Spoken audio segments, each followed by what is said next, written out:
Thanks. So I'm going to be interviewing my peer, Zoe Day, who's a Hello. fellow education major. Yes. So to start off, I just want to ask, what are some of your favorite characters from books that you read as a child, or some of your favorite book series? So I really liked, I don't know if you know this book, Please Baby Please. It's like a book that, it's this happy black family and this child with very like intricate drawings of her hair, like her curly hair. And it's just like a really simple book for preschoolers. I'm pretty sure my mom read it to me when I was really young, and I had such like a connection to the character in the book. I don't even think she had a name, but just because I knew that she looked just like me and had the curls, and I remember looking at the illustrations like in awe, and it was my favorite book. It's by Spike Lee and Tanya Lee Lewis or something like that. And then I really liked the Dr. Seuss like books. I don't know why. Knowing his history, it's kind of interesting that I really liked Dr. Seuss books because I know he wasn't the best individual. Mm-hmm. But I read a lot of those, and my mom being a teacher, we read like Junie B. Jones. Mm-hmm. But that's interesting because very much a white character, but I resonated with her. Yeah, so kind of what I was going to build off of that. So for your first book, I was going to ask you what attracted you to like the story and the characters, and then I think you kind of touched on that you liked that they looked like you and represented you. Mm-hmm. And then I don't know, kind of with my story. So my favorite books that I was thinking of was Junie B. Jones too, because I kind of just joined the bandwagon of everybody doing that. And then the other one, I think, yeah, and then the Magic Treehouse is the other one. And then kind of similarly with that, I think I liked that because I really related to Jack, the boy main character in that, just because I was in my imagination a lot as a kid, and then kind of them going to their treehouse and all these places kind of resonated with me, and then connected with me in that sense. But like, so the first book that you said your favorite one, did you see books like that represented in like the classrooms when you were a kid? Yeah, so Please Baby Please, that is a book that I really only saw because my mom read it to me as like someone that knew she has a black child, so she's gonna read me a book with a black child in it. But in general, I didn't see that type of exposure of black children in literature when I was a kid. Like most books, I feel like didn't really center black voices. Like there'd be some black characters, but never the main character. Yeah. So it's a side character. Same for like TV shows type of thing. Mm-hmm. So like the character, like just the book in general, I didn't even really find in classrooms. But I'm not surprised.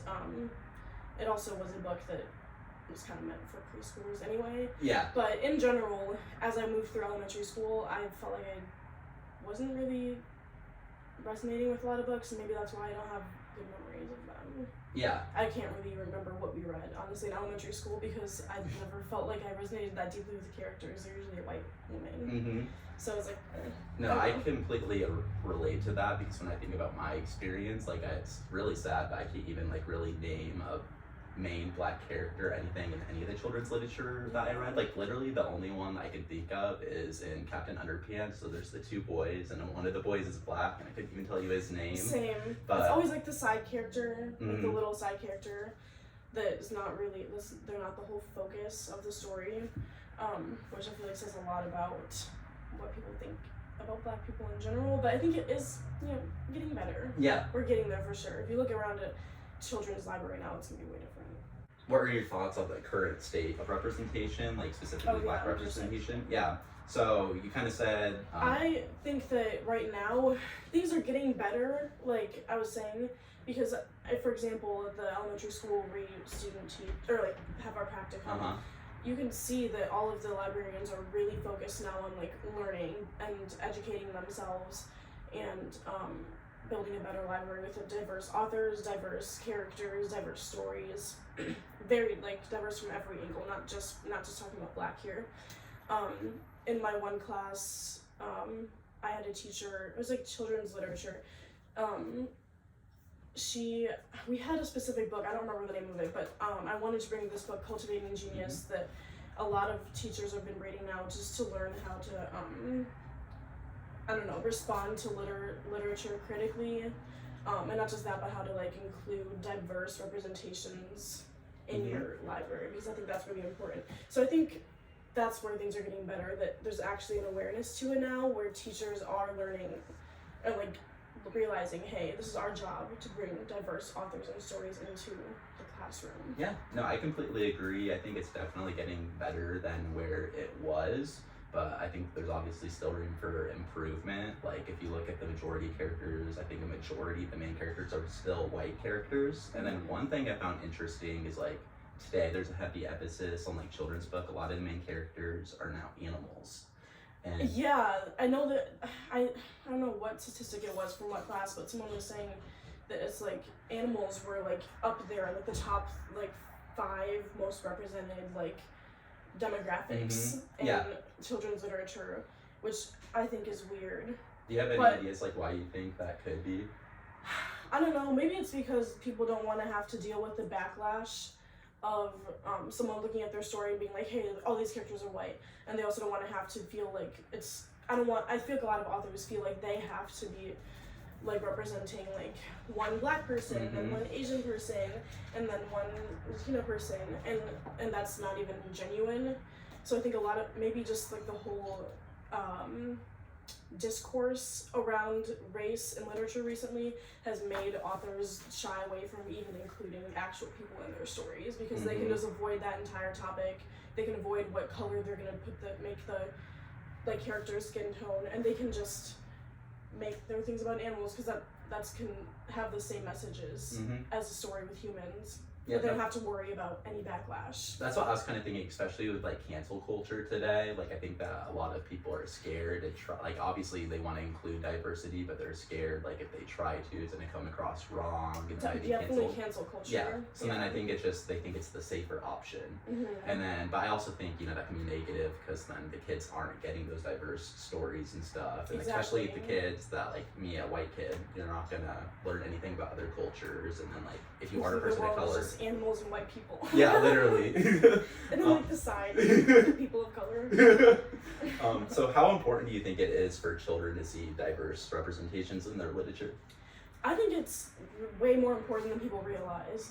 Like, I realized that after we watched that TED Talk, there was like the danger of a single story. It was like a TED Talk you can look up anywhere on YouTube.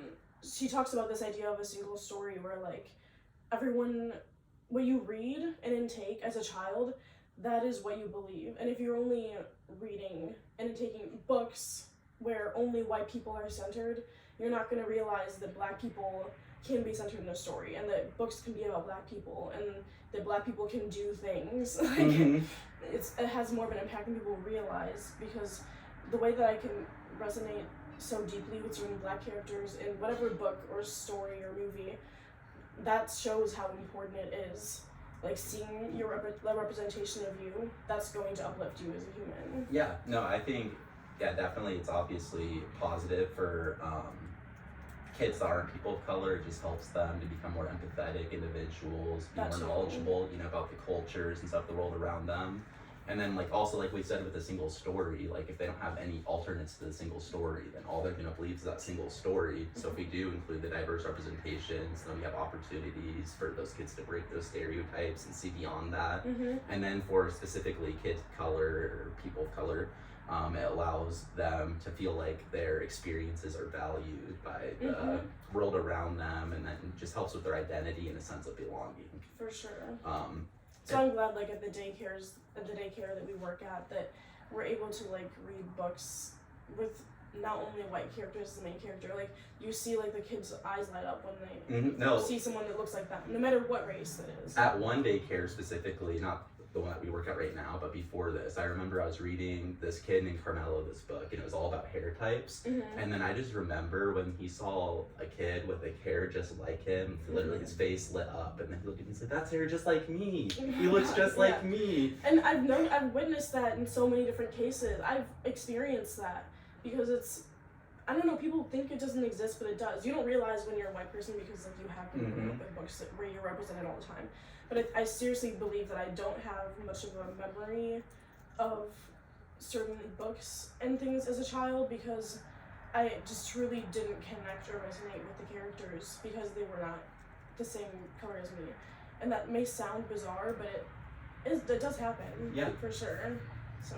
And then I kind of just wanted to ask, what are some of your ideas of like what we can do to increase the number of positive Black representations in children's literature? Yeah, I think a big thing, and my mom always says this, and she's a teacher, is focusing on Black joy instead of like just talking about Black people in the context of like slavery and history and stuff.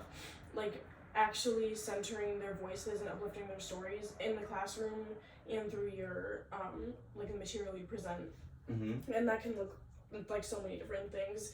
For one, being critical of history. Yep. And stuff like that. But also like by centering Black joy, that means focusing on the accomplishments of Black people and maybe reading books about certain Black women, like nonfiction books. Like you can bring in literature from everywhere. Yeah. From any source and find Black joy and present that to your kids. Yeah. It's not hard. No, and then I was kind of thinking too, like when you talked about history, like that's especially important, especially because like there's a focus on like the European perspective when we look at history. And history and literature are so intertwined. Mm-hmm. Yeah, so then a lot of the history that we learned about is whitewashed, and we don't get to see the achievements of people of color and stuff like that. Mm-hmm. So it's definitely important to show those achievements, and then I think it just shows kids, like especially kids of color, like what they can achieve in the future. Like you're not putting them in a box and you're like, I could be a friend to a white person and do this. I can do all of this stuff. Yeah, you make a very good point with that. I honestly think also like uplifting Black authors and illustrators is another big thing. Yeah, and then kind of like my final question building off that, so there is like, so we need to encourage more Black authors and illustrators, and like what do you think we can do to encourage more Black authors and illustrators to come into the children's literature scene? I would say just uplifting Black stories, like in general. I feel like if we like just destigmatize race being a huge thing, like in books and like the whole discourse going around it, I feel like it will make authors more comfortable coming out and actually presenting their work as Black authors, because we need more of them, just like we need more Black teachers. Yeah, no, I was thinking like especially like our roles as educators, like we get to choose what books we have in the classroom, and like if we choose to have books with diverse authors and stuff, like I think that could even help to inspire like a future generation of authors, like because kids will be reading these books and like, these authors look just like me, I could do this. Teachers have to pick the right books. And then I also think it's important, you know, children's literature was an industry that was mostly white authors and illustrators and stuff, and even like with the publishers and stuff.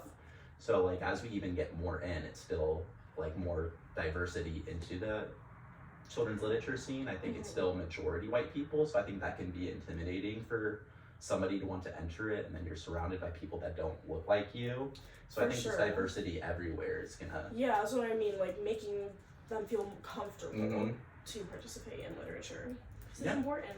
Yeah, no, and then I think it's also important just to help them understand, like, because I think a lot of people shy away from children's literature specifically because I think they have to put watered down stories with that much stories, but then we see authors like Jacqueline Woodson who can put so much into her books. And she has a lot of politically charged books, and not in a way that's a bad thing. I mean, like in a way that she's making a point. Yeah. Like actually, like with her through her stories. So yeah, that's definitely. important.